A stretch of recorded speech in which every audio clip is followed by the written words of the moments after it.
Paigame Ramzan.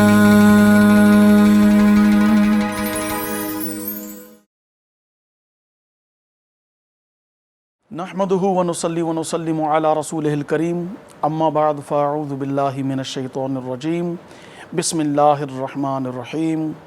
Sindh TV जे programme सहरी जी नशरिया जो programme आहे असांजो पैगाम रमज़ान। इन में तमामु सामईन ऐं नाज़रीन खे हिकु भेरो वरी दिलि जी गहराइनि सां भलीकार अस्सलामु अलैकुम वरहमतुल्लाहि तआला व बरकातुहू। नाज़रीन, अॼु हिकु अहम तरीन टॉपिक ते गुफ्तगू करणी आहे पाण खे। ॾिसो, अल्लाह तबारक व तआला असांखे केॾियुनि महिरबानियुनि सां नवाज़ियो आहे। रब काइनात जल जलालहू असांखे कहिड़ी उहा नेमत आहे जेका अता नाहे कई, जो रुॻो असां पंहिंजे मथे खां वठी पेरनि ताईं अल्लाह तबारक व तआला जी नेमतुनि जो जाइज़ो वठूं न त असां नेमतुनि में दॿियल आहियूं। मथे जे वारनि खां वठी, जंहिंजा वार निकिरी उन्हनि खां पुछा करियो त वारनि जी अहमियत छा आहे। दिमाग़, अल्लाह तबारक व तआला अहिड़ो दिमाग़ ॾिनो आहे जो अवी सुता बि पिया हुजो त बि तव्हांजो दिमाग़ कमु करे रहियो आहे। अव्हांजो नक, अव्हांजी ज़बान, अव्हांजा कन, अव्हांजा हथ, अव्हांजा पेर, अव्हांजी दिलि, अव्हांजो गुर्दो, बुकियूं, अव्हांजो जेरो, पूरो मथे खां वठी पेरनि ताईं इंसान ई उहे नेमतूं आहिनि जेके इंसान सां लाॻापियल आहिनि। इन्हनि समूरियूं नेमतूं, पोइ इज़त, पोइ शोहरत, पोइ घर बार, पोइ कारोबार, पोइ हे एॾियूं सारियूं नेमतूं जो ॻणे न सघंदो। उन करीम रब अता कयूं। असां अल्लाह तबारक व तआला जे लाइ छा कयो आहे, जीअं अहिड़ियूं महिरबानियूं कयूं हुन सां ते। अॼु असां इन इहो टॉपिक ते ॻाल्हाईंदासूं त अल्लाह ताला जा बाने ते कहिड़ा हक़ आहिनि, बाने खे छा करणु घुरिजे जो रब जा हुकूक अदा करे। असांखे त रुॻो इहो ॿुधण में ईंदो आहे त हुकूकुल्लाह, अल्लाह तबारक व तआला चाहे त माफ़ु करे, हुकूकुल इबाद जी घणी मतिलबु ख़्यालु करणु घुरिजे हुनजो। पर असांखे अञा ताईं त इहा बि ख़बर हुजणु त घुरिजे न त अल्लाह जा हुकूक आहिनि छा। त अॼु असांजो टॉपिक आहे हुकूकुल्लाह, यानी बाने ते अल्लाह तबारक व तआला जा हक़ कहिड़ा आहिनि। इन ते असां कोशिशि कंदासूं पंहिंजे इन मुख़्तसिर वक़्त में सुठी गुफ़्तगू करे सघूं। इन ई गुफ़्तगू ते असां इन गुफ़्तगू में वधीक रंग भरण जे लाइ, इन में क़ुरान हदीस जे हवाले सां रोशनी विझण जे लाइ अॼु असां जंहिं महिमान खे घुरायो आहे उहो आहे उस्तादुल उलमा हज़रत अल्लामा बरकतुल्लाह खोसो साहब, जंहिंजो ताल्लुक़ कश्मीर सां आहे। साईं अस्सलाम वालेकुम। ख़ुशि आहियो? तव्हांजी महिरबानी। तव्हां पंहिंजे क़ीमती वक़्त मां कुझु वक़्तु कढी असांजे सिंध टीवी जे हिन सहरी नशरियात जे प्रोग्राम पैगाम रमज़ान में तशरीफ़ वठी आया। तव्हांजी महिरबानी। ऐं नाज़रीन, असांजे हिन प्रोग्राम में सुर विखेरण जे लाइ बहितरीनु सुरीला सना ख़ान जेके सना ख़ानी कंदा आहिनि, अॼु अल्लाह तबारक व तआला जी शान में हमद बि ॿुधंदासूं ऐं जनाब रिसालत माब सल्लल्लाहु अलैहि वसल्लम जी शान में नात शरीफ़ ॿुधंदासूं। सो अॼु असांखे नातूं पढ़ण जे लाइ जेके बहितरीनु सना ख़ान आहिनि ऐं हमद पढ़ण जे लाइ जन जॉइन कयो आहे, मुंहिंजे साॼे हथ खां आहे अदो मोहम्मद कामरान भंगर, जंहिंजो ताल्लुक़ नवाबशाह सां आहे। कामरान भाउ अस्सलाम वालेकुम। वालेकुम सलाम। तव्हांजी महिरबानी आहे, मां वक़्तु कढी आया। अल्लाह पाक मुंहिंजी हाज़िरी खे पंहिंजी बारगाह में क़बूल फरमाए। ऐं गॾो गॾु नाज़रीन, असां सां अॼु हिन प्रोग्राम में जंहिं हमद पढ़ण जे लाइ जंहिं सना ख़ान खे घुरायो आहे, राजा मोहम्मद सदाम। सदाम भाई अस्सलाम वालेकुम। वालेकुम अस्सलाम। खैरियत से? जी, आपका शुक्रिया, आप तशरीफ़ लाए हमारे प्रोग्राम में। तो सभ खां पहिरीं गुफ्तगू जी इब्तदा करियूं, इन खां पहिरीं अल्लाह पाक जो कलाम ऐं अल्लाह पाक जी हमद ॿुधूं। सो मां गुज़ारिश कंदुसि राजा मोहम्मद सदाम खे त उहो अल्लाह तबारक व तआला जी बारगाह में हमद पेश करण जी सादत हासिल कनि। अल्लाहू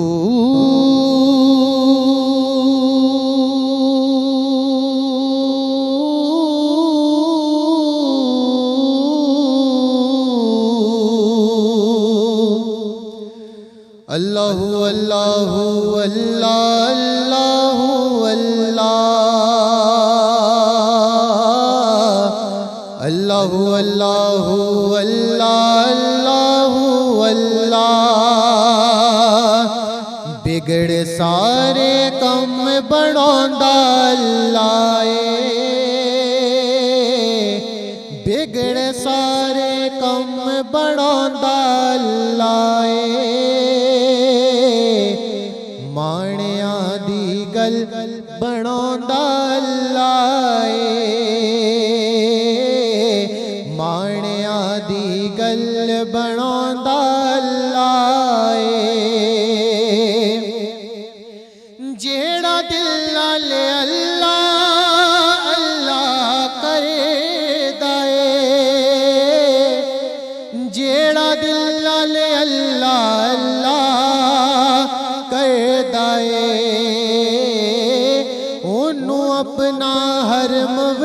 सिखांदा अल्लाह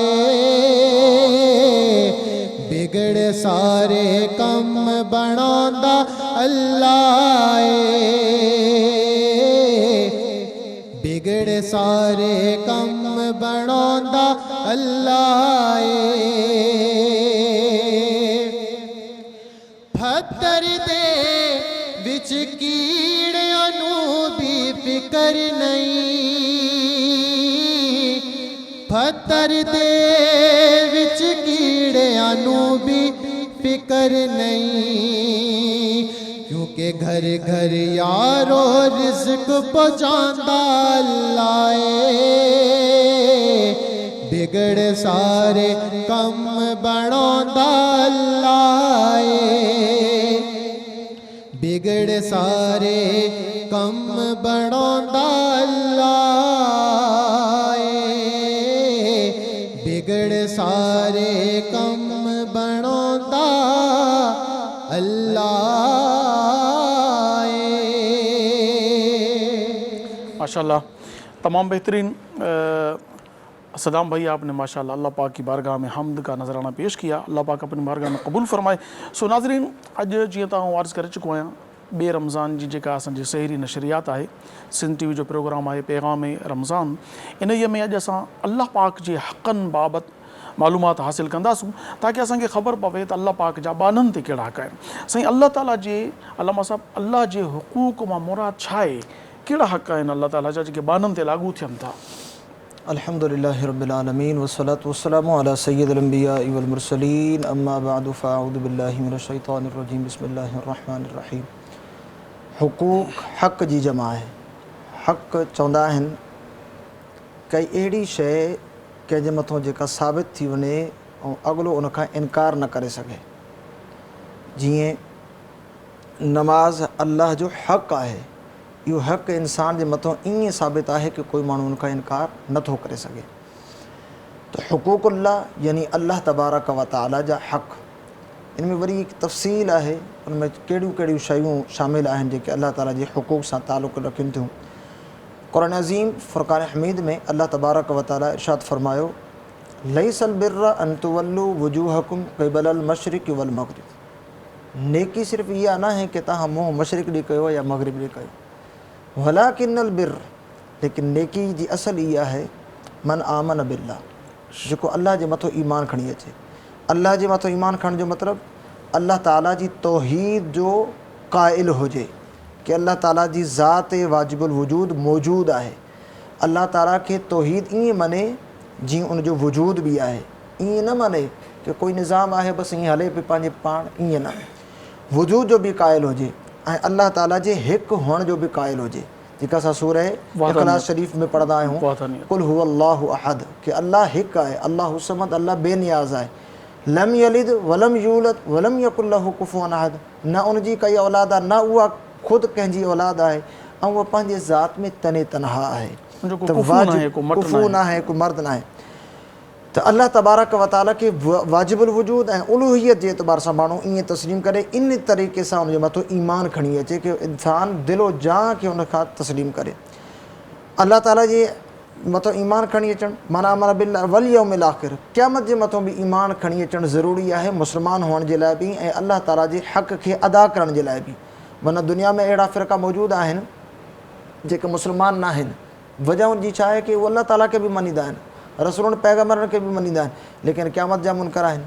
त अल्लाह ताला सां गॾोगॾु इहो बि इरशाद फरमाए कि उहो अल्लाह ताला ते बि ईमान खणी अचे ऐं अल्लाह जे उन आख़िरत वारे ॾींहुं जो यानी क़यामत जो ॾींहुं जेको क़ाइमु थींदो अल्लाह ताला उन में बाननि खे पंहिंजा हक़ ऐं सज़ा जज़ा अता फरमाईंदो जजमेंट डे उहो अल्लाह ताला उन जे मथां बि ईमान खणी अचे। उन सां गॾोगॾु अल्लाह तबारक व तआला इहो इरशाद फरमायो वल यौमिल आख़िर वल मलाइका अल्लाह जे फ़रिश्तनि ते बि ईमान खणी अचे। अल्लाह जा जेतिरा बि मुक़र्रब फ़रिश्ता आहिनि जंहिंखे असां ॾिठो ई न आहे असांजे लाइ ॾिसणु मुहाल आहे असांजे लाइ मुमकिन बि न आहे जो असां कंहिं फ़रिश्ते खे ॾिसूं।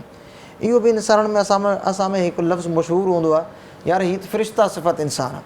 फ़रिश्तो सिफ़त इंसान कंहिंखे चवणु इन मां इहो मुरादु हूंदो आहे जीअं इंसान जीअं फ़रिश्तो बेख़ता आहे उनखां ख़ता न थी सघंदी। कंहिं ग़रीब कंहिं शरीफ़ माण्हू ते जंहिं महिल तुहमत लॻंदी आहे न पोइ चवंदा आहिनि हे माण्हू फ़रिश्तो इंसान सिफ़त आहे। त फ़रिश्तनि ते अहिड़े तरीक़े सां ईमान रखणु ज़रूरी आहे जी अल्लाह तबारक व तआला कुरान में फरमायो कि उनजो बि वजूद आहे, इन जे वजूद जो कोई माण्हू इनकार नथो करे सघे। वल मलाइकति वल किताब, अल्लाह ताला जा जेतिरा बि किताब आहिनि, यानी ख़ासि तौर ते जेके 4 किताबूं मशहूरु आहिनि, ज़बूर आहे, इंजील आहे, तौरात मुक़द्दस आहे, क़ुरान मजीद आहे, ऐं उन्हनि जे मथां उहो ईमान रखे कि जीअं अल्लाह तबारक व तआला जे तरफ़ों नाज़िल थिया, सत बुनियादी अक़ीदा आमनतु बिल्लाहि व मलाइकतिही व कुतुबिही व रुसुलिही वल यौमिल आखिर वल क़द्रि ख़ैरिही व शर्रिही मिन अल्लाहि तआला वल बअथ बअदल मौत। त इहे शयूं ईमान मुजमल ईमान मुफ़स्सल में बि असां ॿुधा आहियूं त इहे मलाइकनि जे मथां किताबनि जे मथां बि ईमान रखणु ज़रूरी आहे। इन सां गॾोगॾु अल्लाह जे नबियनि खे मञणु बि ज़रूरी आहे। अल्लाह जे नबियनि खां मुराद जंहिंखे अल्लाह ताला जेको मर्तबो जेतिरी फज़ीलत अता फ़रमाई उहो उन एतबार सां उन फज़ीलत जे मुताबिक़, यानी अल्लाह ते ईमान आणणु इहो अल्लाह ताला जो हक़ आहे। अल्लाह जे नबियनि ते ईमान रखणु इहो बि अल्लाह जो हक़ यानी कि उन ईमान आणण जी जेकी शर्त आहे, मुफ़स्सल आहे, तफ़सील जेका आहे उहा बयान थी चुकी आहे। 7 अक़ीदा आहिनि उहे, उन खां पोइ इजमाली बयान ईमान आहे आमनतु बिल्लाहि कमा हुआ बिअस्माइही व सिफ़ातिही व क़बिलतु जमीअ अहकामिही, यानी अल्लाह पाक जे तमाम हुक्मनि खे मञणु इहो बि ज़रूरी आहे। ठीक है, इक़रारुम बिल लिसानी व तस्दीक़ुम बिल क़ल्ब, यानी ज़बान से इक़रार भी करणु ज़रूरी आहे ऐं हित थियो ईमान जो ताल्लुक़। उन खां अलावा अल्लाह तबारक व तआला ठीकु आहे त अल्लाह ते ईमान आणणु त हू हिकु आहे, उहो पैदा कंदड़ आहे, उहो रज़ाक आहे, उहो ई बंदगी जो लाइक़ु आहे, उहो ई मारींदो, उहो ई जीआरींदो। हीअ त थियो अल्लाह ताला ते ईमान आणणु। इन खां अलावा अल्लाह ताला जे हुकूक में, अल्लाह तबारक व तआला जे इन खां हुकूक में अल्लाह जी राह में जिहाद करणु। नबी अल्लाह ख़ुदि क़ुरान करीम में अल्लाह ताला सूरह हज में इरशाद फरमायो वजाहिदू फिल्लाहि हक़्क़ जिहादी, कि अल्लाह जी बारगाह में जिहाद कयो जीअं अल्लाह जी राह में जिहाद करण जो हक़ आहे। हाणे हिते ॾिसो इन में ईअं आहे त इहो जिहाद त आम इंसान जे हथ में न आहे। उलमाए किराम जॾहिं तफ़सील हुकुमरान थींदा, उहे हुकुमरान जॾहिं ऐलान कंदा, उहो त जिहाद।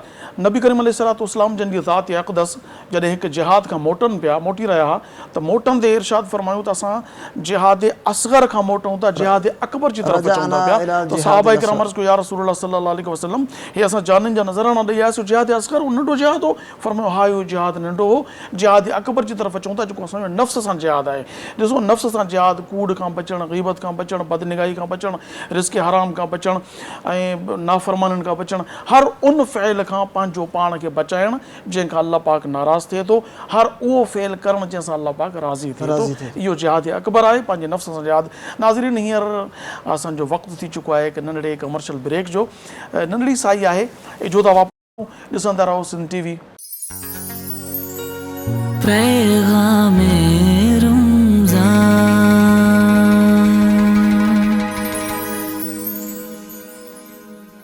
वेलकम नाज़रीन, भलीकार सिंध टीवी जो ही जेको सहरी नशरियात जो असांजो प्रोग्राम आहे पैगाम रमज़ान, हिन में हिकु भेरो अव्हांखे ॿीहर ऐं भलीकार चवां पियो। सो असांजे जेको गुफ़्तगू जो टॉपिक आहे न निहायत अहम आहे। महिरबानी करे हिन खे गौर सां ॿुधो, ॾिसो, ताकी असांजी इस्लाह थिए। अल्लाह तबारक व तआला जा हुकूक छा हूंदा आहिनि?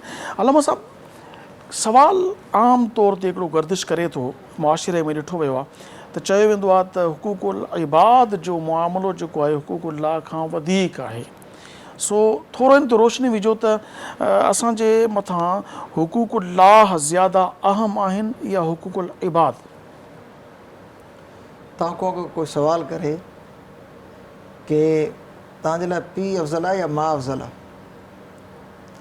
ॿई शयूं अहिड़ियूं आहिनि जेके इंसान जे दुनिया में अचण जे वजूद जा सबबु आहिनि। न कोई शख़्स पीउ जो इनकार करे सघे थो, न कोई माउ जो इनकार करे सघे थो। सिर्फ़ु इहा मिसाल सम्झाइण लाइ ॾिनी आहे। पर हू आम तौर ते मर्द ते सभ खां वधीक हक़ माउ जा आहिनि, औरत ते सभ खां वधीक हक़ मुड़ुस जा आहिनि। जी बिल्कुल, लेकिन उहा बि इस्लाम में तफ़रीक़ रखी आहे। मां जेका मिसाल इहा अर्ज़ कई इन लाइ मतिलबु वजूद जो सबबु ज़ाहिरी तौर ते कुदरत वारो ईसा अलैहिस्सलाम खे बग़ैर बाबे जे पैदा करे, आदम अलैहिस्सलाम खे बीबी हवा खे बग़ैर माउ जे ऐं पीउ जे पैदा करे, हू क़ादिर मुतलक़ आहे। मगर आम तौर ते ईअं नाहे थींदो, पीउ ऐं माउ जो वजूद लाज़िमी आहे। जी इरशाद फरमायो। त अहिड़े तरीक़े सां कोई शख़्स इहो नथो चई सघे जो अल्लाह ताला जा हक़ हिकु तरफ़ थी वञनि ऐं माण्हू सिर्फ़ु हुकूकुल इबाद जी तरफ़ तवजो करे, या इहो बि न आहे जो माण्हू सिर्फ़ु ऐं सिर्फ़ु हुकूकुल्लाह खे ॾिसे ऐं हुकूकुल इबाद खां बिल्कुलु दस्तबरदार थी वञे। इन शइ जी बि इजाज़त न आहे। कुझु शयूं अहिड़ियूं आहिनि कि उहे हुकूकुल्लाह में बि शामिलु आहिनि, हुकूकुल अब्द में बि शामिलु आहिनि। जीअं इहा हिते मुबारक सूरह बकरा जी मूं पढ़ी, इन में ॾिसो अल्लाह ताला पंहिंजा हक़ बयानु फ़रमाया त इन हक़ जे विच में वरी आख़िर में अल्लाह पंहिंजा हक़ बयानु फ़रमाया, जे विच में अल्लाह इहो फ़रमायो व आतल माल अला हुब्बिही ज़विल क़ुरबा, हा पंहिंजो माल अल्लाह जी महबत में पंहिंजे क़राबतदारनि खे बि ॾियो, यानी उहे मुहताज हुजनि, उहे तंगदस्त हुजनि, उहे फ़क़ीर हुजनि, त तव्हांजे मथां इहो बि लाज़िम आहे, इहो अल्लाह जो बि हक़ आहे, बाने जो बि हक़ आहे। इहो अल्लाह पंहिंजे हक़ सां गॾु ॿारनि जो हक़ बयानु फरमायो के क़ुरबा आति हक़हु ज़िल क़ुरबा ज़विल क़ुरबा, उन्हनि खे बि पंहिंजो ॾियो। वल यतामा, जेके तव्हांजा यतीम ॿार आहिनि, यतीम घरानो आहे, उनजी जेका आहे किफ़ालत कयो। नबी पाक सल्लल्लाहु अलैहि वसल्लम इरशाद फरमायो कि कोई माण्हू यतीम जी किफ़ालत करे, हुज़ूर बाक़ाइदा साहबनि खे हीअं इशारो करे फरमायो त उहो मूंसां गॾु शख़्स जन्नत में ईअं हूंदो जीअं ॿ उंगलियूं पाण में मिलिया आहिनि। सुभान अल्लाह। वल यतामा वल मसाकीन, मिसकीननि जी जेको आहे, हमसायनि जी, मिसकीननि जी, यतीमनि जी जेको आहे, क़राबतदारनि जी। असां वटि इहे थिए थो आम तौर ते असांखे पेशे वारो दोस्त वधीक प्यारो लॻंदो आहे, ग़रीब मिसकीन खे परे खां ई दड़को ॾेई करे परे कंदा आहियूं, वरी परे थी जान छॾ। ऐं साॻियो उहो जेको घुरी रहियो हूंदो आहे, उन वीचारे खे मानी जी ज़रूरत हूंदी आहे। ऐं अमीर थिए असां हज़ारे रुपया ख़र्चु कंदा आहियूं, भला इहा अमली मुनाफ़क़त चइजे त अल्लाह जी ख़ातिर प्यार करण जो जज़्बो बिल्कुलु ख़तमु थींदो पियो वञे। असांजी टोटल जेको फोकस आहे, जंहिंमें लालच आहे, जंहिंमें मतिलबु आहे, जेको मालदार आहे हू अॻे ई सणबो आहे, उन सां उन ते ख़र्चु करणु, ऐं ग़रीब मिसकिननि सां, इस्लाम इन जे बारे में छा तव्हां इरशाद? ॾिसो, नबी पाक सल्लल्लाहु ताला अलैहि वसल्लम जी पूरी सीरत तय्यबा मुबारका में तव्हां अगरि सीरत जा वाक़ियात पढ़ो त हुज़ूर अलैहिस्सलातु वस्सलाम यतीमनि सां जेके ग़रीब हुया, सईदा आयशा सिद्दीक़ा रज़ियल्लाहु तआला अन्हा इहा ॻाल्हि बयानु फरमाई कि हिकु औरत ॿिनि पंहिंजे नियाणियुनि खे वठी करे हुज़ूर जी ख़िदमत में आई, त उहा औरत ग़रीब ऐं मुहताज हुई। उन जेको आहे हिकु खजी उन जा ॿ हिसा करे हिकिड़ी नियाणी खे ॾिनई, ॿी नियाणी खे ॾिनई। खजी मुराद खारक खजूर। त सईदा आयशा सिद्दीक़ा रज़ियल्लाहु तआला अन्हा इहो अमल नबी पाक सल्लल्लाहु अलैहि वसल्लम जी ख़िदमत में बयानु कयो ऐं हुज़ूर जी ख़िदमत में अर्ज़ु कई कि या रसूल अल्लाह, मूं ही माजरो ॾिठो आहे। फरमाए कि अगरि इहा औरत इन फ़क़्र ते जेको आहे गुज़ारो करे, अल्लाह ते राज़ी रहे, ऐं अल्लाह हिनखे ॿ नियाणियूं अता फ़रमाइनि, अगरि जेको अल्लाह हिनखे अता फ़रमाइनि ते राज़ी रहे, त अल्लाह ताला इन शख़्स खे, इन औरत खे जन्नत ज़रूरु अता फ़रमाए। ॾिसो, उहा पंहिंजी जॻह ते मां ज़रूरु आहे, लेकिन नबी पाक सल्लल्लाहु अलैहि वसल्लम यतीमनि जे लाइ इन लाइ हुज़ूर इहा दुआ घुरंदा हुआ कि अल्लाह मूंखे मिसकीनी जी हालत में दुनिया में रख, ऐं आख़िरत में वहशुरनी फ़ी ज़ुमरतिल मसाकीन, आख़िरत में मुंहिंजो हशर बि मसाकीन सां फ़रमा। त फ़ी नफ़्सी ही मिसकीनी इहो अल्लाह ताला जो तक़सीम आहे। ऐं बाक़ी इहो असां वटि जेको माशरे में इहो थी रहियो आहे कि जंहिं वटि ॻाढ़ो ॿोड़ आहे, माण्हू ओॾे लपकंदा आहिनि ऐं ओॾे वेंदा आहिनि, त इहो वक़्ती तौर ते हिकु शइ आहे। सूरह माऊन अगरि कोई आयत कोई शख़्स पढ़े, उनजो तर्जुमो पढ़े, तफ़सीर पढ़े, त असांजे मुल्क मां, असांजे माशरे मां गुरबत ख़ुदि ब ख़ुदि ख़तमु थी वञे। क़ुरान अज़ीम में इन जी केतिरी मज़म्मत बयानु की वई। फरमायो, अराइत लज़ी युकज़्ज़िबु बिद्दीन, तूं उन शख़्स खे ॾिस जेको क़यामत जे ॾींहं खे झुटलाए थो। फ़ज़ालिकल लज़ी, इनकार करे थो। फ़ज़ालिकल लज़ी यदउल यतीम, ऐं उन शख़्स खे ॾिस जेको यतीमनि खे धुतकारे थो, उनखे चए थो परे थी, मां वटि क़रीब न अची। इहे मुआशिरो असांजे साम्हूं आहे। ग़रीब मिसकीन कोई अहिड़ो ईंदो, पर हुनखे चवंदा आहिनि हल हल पंहिंजो कमु कर। क़ुरान में इन जी मुज़म्मत फ़ज़ालिकल लज़ी यदउल यतीम, इहो उहो शख़्स आहे जेको क़यामत जी ॾींहं जो इनकार करे थो, हे यतीमनि खे बि परे कंदो आहे। अल्लाह साहब, हिकिड़ो सुवालु आहे त साइल सवाल करण वारो नबी करीम अलैहिस्सलातु वस्सलाम जन खे अल्लाह पाक जल्ल जलालुहु इरशाद फरमायो, अम्मा साइला फला तनहर, ए महबूब सवाली खे झिणक न ॾे, दड़को न ॾे। ऐं असां वटि हिकिड़ो आम तौर ते धंधो थी पियो आहे पिनणु। कुझु माण्हुनि जो हिकिड़ो धंधो आहे, कारोबार आहे, प्रोफेशन थी वियो आहे। मूं हिकिड़े नौजवान खां पुछियो, बिल्कुलु अटो घटो, हथु पेरु सलामत, मूंखे कुझु ॾियो। मूं पुछियो, तुंहिंजे पिनण जी वजह छा आहे, तूं पिनी छो थो? चवणु लॻो, असांजो ख़ानदानी धंधो आहे पिनणु। मूं चयो, धंधो पिनणु कॾहिं खां वठी थियो आहे? जॾहिं अल्लाह पाक तोखे हथु ॾिना आहिनि। हज़रत ईसा अलैहिस्सलाम जी बारगाह में हिकिड़ो शख़्स हाज़िर थियो, अची अर्ज़ु कयईं, साईं मां कमाईंदो आहियां, मां अल्लाह ताला जी इबादत कंदो आहियां, सॼो ॾींहुं ॿियो कोई कमु न आहियां कंदो, उथण खां वठी वरी सुम्हण ताईं मां इबादत कंदो आहियां ख़ुदा ताला जी। हाणे पुछोसि, तुंहिंजो ज़रिया मुआश छा आहे, खाईंदो छा आहे, खाध खुराक जो इंतज़ाम? छो मुंहिंजो भाउ आहे, उहो कमाईंदो आहे, उहो इबादत खां थोरो पासीरो आहे, मां इबादत कंदो आहियां सॼो ॾींहुं। फरमायो, तोखां वधीक तुंहिंजो भाउ इबादत गुज़ार आहे, जेको तो जहिड़े इबादत गुज़ार खे बि पाले थो। अल्लाह ताला तोखे हथु ॾिना आहिनि, कसब कर, महिनत कर, कमाए। ॾिसो, कमाइणु असां वटि, तव्हांखां मुंहिंजो सुवालु आहे त आम तौर ते कुझु माण्हुनि पिनण खे पंहिंजो धंधो बणाए छॾियो आहे। जॾहिं त असांजा भेण भाउ, असांजा अज़ीज़, असांजी अमर जा भेण भाउ, असांजे बाबे जा भेण भाउ ग़रीब हुजनि था, छा उन्हनि जो हक़ वधीक आहे असांजी ज़कात, असांजी ख़ैरात, असांजे सदक़ात जो, या इहे जेके पेनू अचनि था पिया उन्हनि खे ॾींदा रहूं?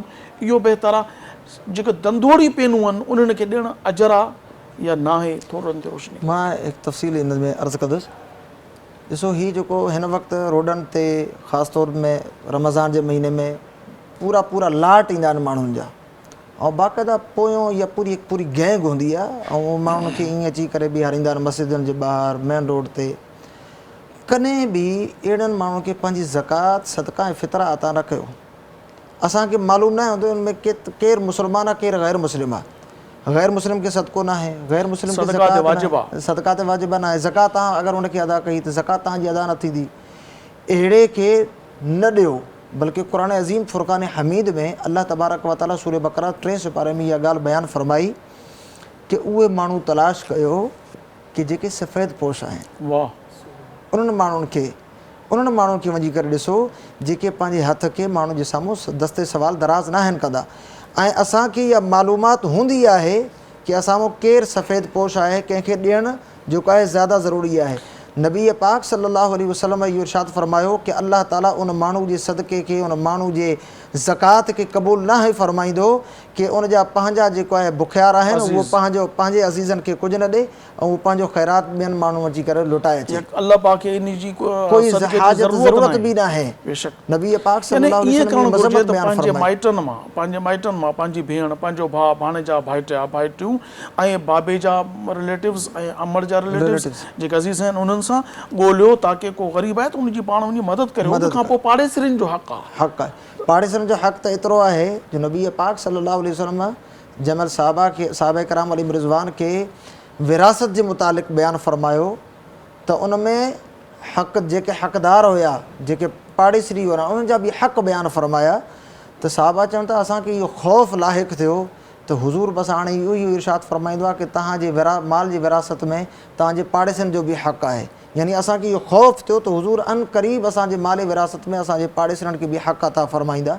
लेकिन अल्लाह ताला उहो हक़ इन अल्लाह अता कुल्ल ज़ी हक़्क़िन हक़्क़हू, लेकिन अल्लाह ताला हर हक़दार खे उनजो पंहिंजो हक़ अता फ़रमायो। तव्हांजे फ़रमाइण जो मक़सदु इहा आहे त जेके धंधोड़ी पेनू आहिनि उन्हनि खे का बि ज़रूरत न आहे ऐं को फ़ाइदो न आहे।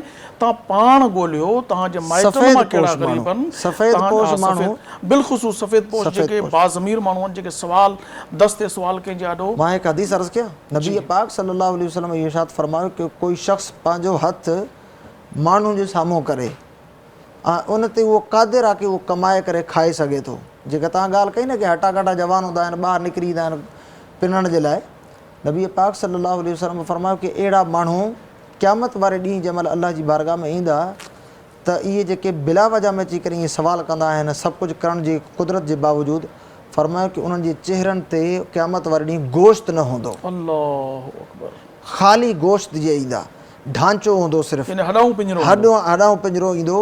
ऐं पोइ हुज़ूर फ़रमायो, मतिलबु इहा मुज़म्मत जे तौर ते हुज़ूर फ़रमायो, पोइ हाणे उन शख़्स जी मर्ज़ी आहे उहो पंहिंजे चेहरे जे गोश्त में कमी करे या उनजे अंदरि पंहिंजो इज़ाफ़ो करे। इहा हदीस असां जेके बि इहे मुआशिरे में अहिड़ा माण्हू जेके असांजी ॻाल्हि खे ॿुधनि था, सम्झनि था।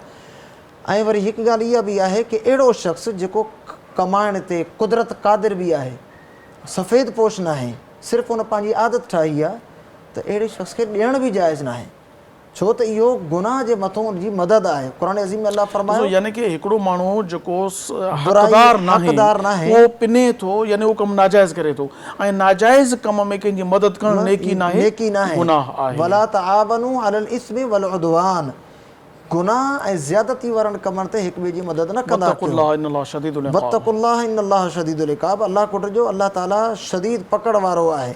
त हाणे उहो माण्हू सोचे जंहिंजे बारे में असांखे मालूमात आहे कि हे पाण कमाए सघे थो, हे पाण महिनत करे सघे थो, ॿ पैसा घर में आणे सघे थो, लेकिन अहिड़नि माण्हुनि खे ॾियणु वो सिर्फ जो का वो पैसा खूह में मतलब इहो चवण त यार मां त अल्लाह जे नाले खे खे ॾिसां थो, मां त अल्लाह खे ॾियां थो, अल्लाह तबारक व तआला तव्हांखे जेको कानून ॾिनो उनखे छो नथो ॾिसे? उनखे अल्लाह follow खे करे। ॾिसे थो, अल्लाह जे कानून खे छो नथो ॾिसे पियो? त तुंहिंजी भेण ग़रीब आहे, तुंहिंजो भाउ ग़रीब आहे, तुंहिंजो पाड़ेसी ग़रीब आहे, उन्हनि ग़रीबनि खे नथो ॾे ऐं तूं चए थो मां अल्लाह जो नालो ॾिसां थो, पोइ तूं ॾे उनखे, तुंहिंजो जेको धंधोड़ी आहे। रसूलुल्लाह सो इन सल्लल्लाहु अलैहि गुफ़्तगू इनखे कंटिन्यू मां हिकु कंदासीं। हदीस अर्ज़ कंदासीं आख़िर में।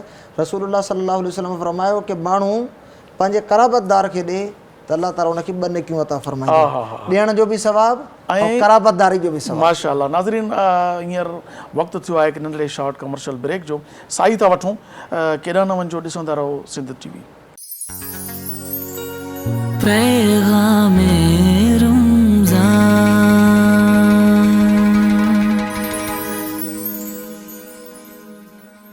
वेलकम नाज़रीन, अव्हांखे हिकु भेरो वरी भलीकार चऊं पिया। अव्हां ॾिसी रहिया आहियो सिंध टीवी जी सहरी नशरियात पैगाम रमज़ान, ऐं असां बहितरीन टॉपिक जी तरफ़ असांजी गुफ़्तगू वधी रही आहे ऐं हली रही आहे गुफ़्तगू। तव्हां बि महसूसु थी रहिया हूंदो, मज़ो वठंदा हूंदो। ऐं चाहियां थो पियो त अॼु कुझु रोज़े जे मुतलिक़ बि फ़िक़ही सवाल अलामा साहब खां करियां, छो त रोज़नि जे बाबति बि खोड़ सारा सवालात असांजे नाज़रीन जे ज़हननि में हूंदा आहिनि, पर उन जो को हल न आहे मिलंदो। पोइ नानी जी फ़तवा, ॾाॾे जी फ़तवा ते अमल कंदा आहिनि। ॾाॾे ऐं नानी जी फ़तवा ते अमल न आहे करिणो, शरीयत मुस्तफ़वी आला साहिब सलातो इस्लाम ते अमल करिणो आहे। अलामा साहब, अव्हांखे हिकिड़ो सुवालु आहे त जीअं त नमाज़ जे बारे में फ़िक़ही हुकुम इहो आहे त 7 सालनि जो ॿारु थी वञे त उनखे नमाज़ सेखारियो ऐं पढ़ायो, ऐं 10 सालनि जो थी वञे पोइ बि न पढ़े त उनखे सज़ा ॾेई करे नमाज़ पढ़ायो। छा रमज़ानुल मुबारक जे फ़र्ज़ रोज़नि जे बाबति बि इहो ई कानून आहे या अलॻि का ॻाल्हि आहे? बिल्कुलु सेम इहो ई हुकुम आहे कि जंहिंमहिल ॿारु 7 सालनि जो थी वञे त उनखे रोज़नि जो बि हुकुम ॾिनो वेंदो। जंहिंमहिल 10 सालनि जो ॿारु थी वञे त जीअं नमाज़ उन लाइ हुकुम इहो आहे कि उनखे मारे करे, यानी ज़रबे शदीद न हुजे, ज़रबे ख़फ़ीफ़ हुजे, ताक़ीद जे अच्छा, लाइ। थोरो वज़ाहत सां ॿुधायो न, ज़रबे शदीद छा आहे, ज़रबे ख़फ़ीफ़ छा आहे? ज़रबे शदीद यानी अहिड़े तरीक़े जी मार मुराद न आहे कि माज़अल्लाह उनखे जेका ज़ुल्म में शुमार थी वञे, उनखे बांह भञी पवे या उनखे अहिड़ो शदीद क़िस्म जो सज़ा उनखे मिले कि उहो सुम्हण उन लाइ परेशानी थी वञे, वाशरूम वञण लाइ उनखे बि परेशानी थिए, त इहो ज़रबे शदीद आहे, इहो ज़ुल्म में शामिल आहे। ज़रबे ख़फ़ीफ़ जो मतिलबु ईंदो आहे कि चेहरे के अलावा चेहरे ते मारण जी इहा नाज़रीन अहम तरीन इहो मतिलबु सवालु आहे त आम तौर ते माण्हू जंहिंखे कावड़ ईंदी आहे उनजे चेहरे में धकणंदा आहिनि। फ़िक़ही तौर ते चेहरे ते धकण जी कंहिंखे बि इजाज़त न आहे। जानवरनि ताईं बि मना आहे कि जानवरनि जे बि मुंहं ते न मारियो, मुंहं ते धक न हणो, मुंहं ते छो छो त आम तौर ते ॾिठो वेंदो आहे कोई बि कंहिंखे कावड़ कंदो जो मुंहं में चमाट हणंदो मुंहं में आहे, चमाट। त इहा शरन सख़्तु मना आहे। तोड़े जो सॻो बाबो हुजे बि मुंहं ते धक न मुंहं ते मारण जी ज़ाल खे बि इन ते त पूरी हिकिड़ी क़ुर पाक जी आयत नाज़िल थियल आहे।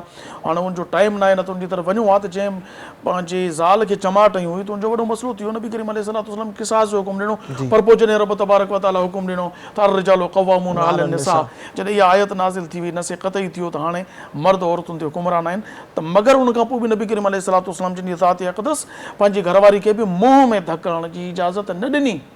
ऐं उहो मर्द कहिड़ो जेको औरतुनि ते हथु खणे, औरतुनि सां कहिड़ो उहो। हाणे सुवालु मुंहिंजो इहो आहे त जेको ॿारु आहे उहो 7 सालनि जो हुजे त फ़र्ज़ रोज़ो रखायो वञे ऐं 10 सालनि जो थिए ऐं हुन में ताक़त हुजे, इहा ज़रूरी आहे। हिकिड़ो कमज़ोर ॿारु नई 10 सालनि जो त आहे पर हुनखे रोज़ो रखण जी ताक़त न आहे, लेकिन उनखे तरग़ीब ज़रूरु ॾिनी वेंदी। जीअं असां में इहो आहे कि वॾा उनखे चवंदा आहिनि रोज़ा रखो, उनखे रोज़ा रखण जी तरग़ीब ॾिनी वञे। अगरि उन में ताक़त आहे 10 रोज़ा रखण जी, 5 रोज़ा रखण जी, 15 रोज़ा रखण जी, ताकी हुन में आदत पवंदी रहे, ताकी हुन में आदत पए।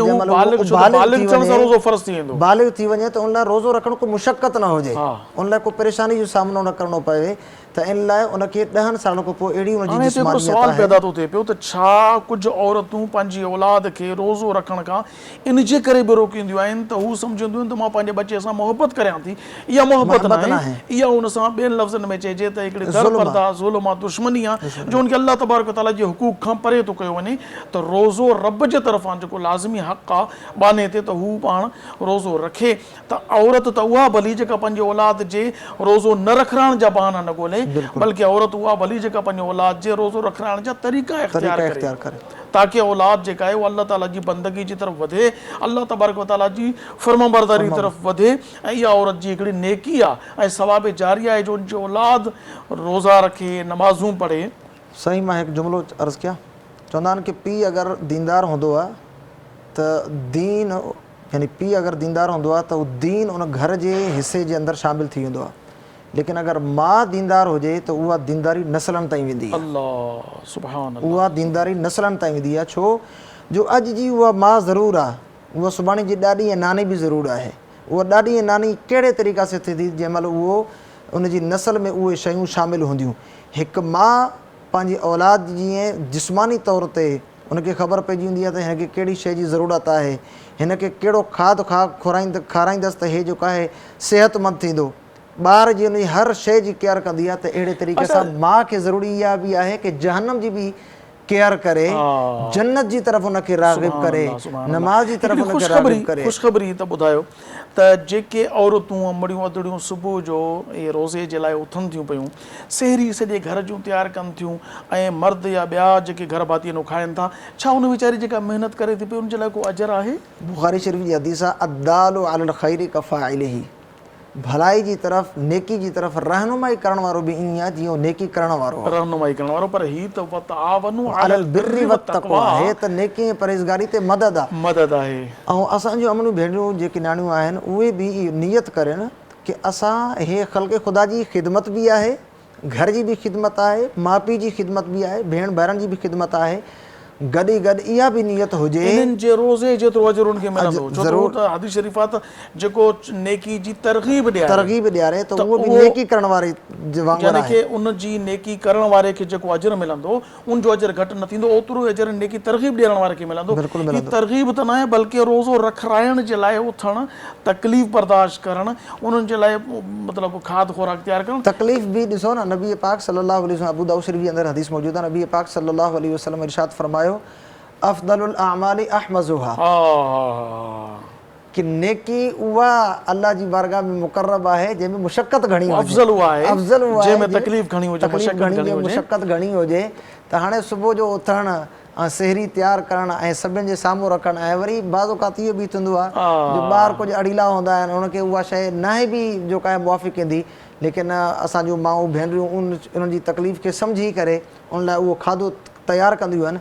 त इन हदीस शरीफ़ जे मुताबिक़ उन्हनि खे यकीनन उहो अफ़ज़ल तरीन अमल जो सवाबु ज़रूरु मिलंदो, जेका नबी पाक मां पंहिंजे नाज़रीन खे हिकिड़ी गुज़ारिश कंदुसि, दस्त गुज़ारिश आहे त जेके अदड़ियूं उथी करे सेहरी तयारु कनि, तव्हां महिरबानी करे उन जी मशक़त, उन जी महिनत ते तंज़ न कंदा कयो। अॼु त ही सही न आहे, पचाइणु नथो अचे, यार थोरो महिरबानी करे पाण उथी करे पचाए ॾिस, ख़बर पइजी वेंदी। उहा वीचारी उथे बि सही, महिनत बि करे, तव्हांजे लाइ तयारु बि करे, ऐं तव्हां टारगेट खणी वेठा अचो अॼु कहिड़ी तनक़ीद कयां, महिरबानी करे हौसला अफ़ज़ाई करियो उनजी, ताकी उहा अॻिते वधी करे तव्हांजा सुठा ताम तयारु करे, न की उन तनक़ीद करे उनजो हौसलो पस्त कयो त हिकु त तयारु बि करे, बहितर तनक़ीद बि करियो। जेकॾहिं एॾी भलाई तव्हां पाण में महसूसु करियो त भला तव्हां उथी करे तयारु कयो, उनखे खारायो, पोइ उनखे चओ। ॾिसो ऐब न कढंदा कयो। हूअं बि नबी करीम अलैहिस्सलाम जन जे आॾो जॾहिं को खाधो पेश कयो वियो त साईं जन खे वणंदो त खाईंदा, न वणंदो त हथु कढी छॾींदा, उन मां ऐब न कढंदा। ऐब कढणु खाधे मां सुन्नत न आहे, ख़िलाफ़ सुन्नत आहे। अलमा साहिबु हिकिड़ो अहम सुवाल ज़हन में चयो आहे त कुझु अशख़ास अहिड़ा आहिनि, जीअं आम तौर ते को शुगर जो पेशेंट आहे, उहो शुगर जे पेशेंट खे मां इहा शइ ॾिठी आहे, इल्मु न हुजण जे करे, सुठी सोबत न हुजण जे करे, हू सम्झंदा आहिनि शायदि असां ते अलाह ताला रोज़ा माफ़ु करे छॾिया आहिनि।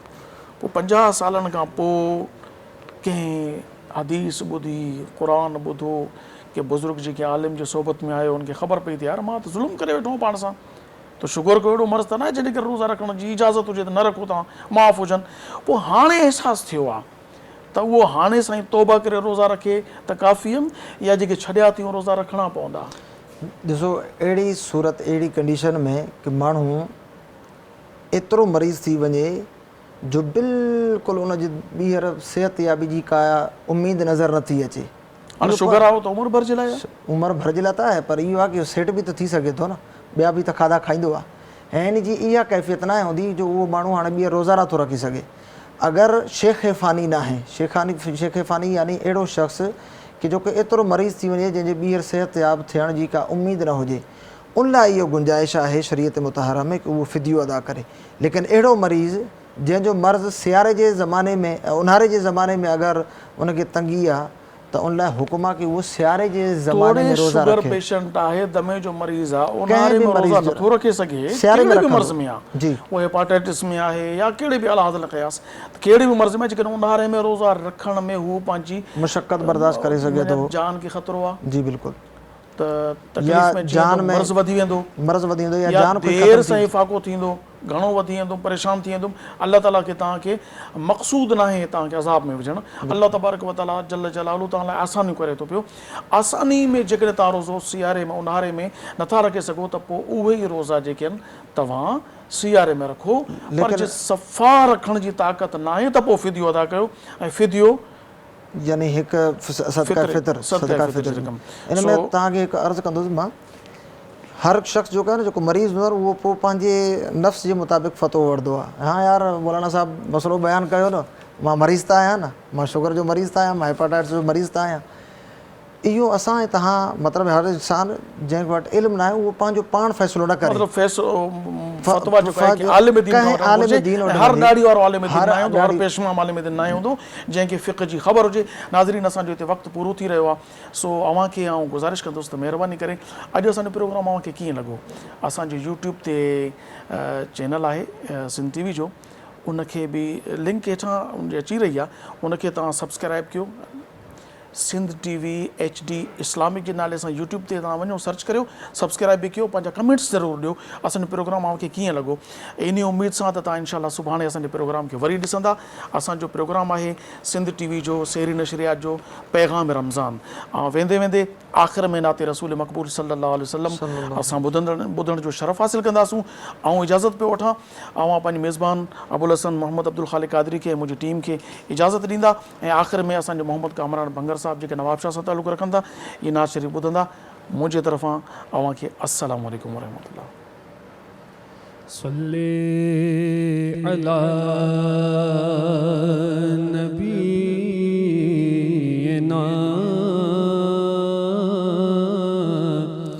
सल्ले अला मुहम्मद